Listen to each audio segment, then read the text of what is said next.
গত বৃহস্পতিবার কোটা আন্দোলনকারীদের প্রস্তাব গ্রহণ করেন আইনমন্ত্রী, ডাক দেন আলোচনার। পরে আপিল বিভাগে ২০১৮ সালে সরকারের জারি করা পরিপত্র বাতিল ঘোষণা করে দেয়া আদালতের রায়ের বিরুদ্ধে আপিল শুনানির সময় এগিয়ে দিন ধার্য করা হয় রোববার। এ বিষয়ে শুনানির একদিন আগে নিজ বাসভবনে গণমাধ্যম কর্মীদের সঙ্গে কথা বলেন অ্যাটর্নি জেনারেল। জানান, কোটা নিয়ে হাইকোর্টের পুরো রায় বাতিল চাইবে রাষ্ট্রপক্ষ। এটা আমাদের যে কার্যতালিকা, সেই কার্যতালিকার ৩ নম্বর ক্রমিকে এটা আসছে।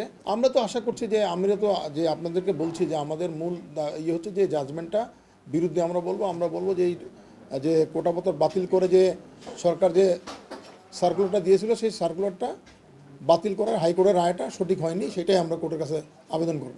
এটা সরকার করতে পারে, এইখানে আদালতের বিচার্য বিষয় না, এই কারণে এটা এই হাইকোর্টের রায়টা আইনের দৃষ্টিতে অচল। এদিকে কোটা নিয়ে শুনানির আগের দিনই হাইকোর্টে পর্যাপ্ত নিরাপত্তা ব্যবস্থা নেওয়া হয়েছে বলে জানিয়েছেন কর্মকর্তারা।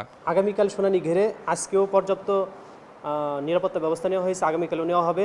চলমান পরিস্থিতিতে রোববার থেকে আপিল বিভাগ বসবে সকাল 10টায়, হাইকোর্ট 10:30টায় ও নিম্ন আদালত বসবে সকাল 10টায়, চলবে দুপুর 1টা পর্যন্ত।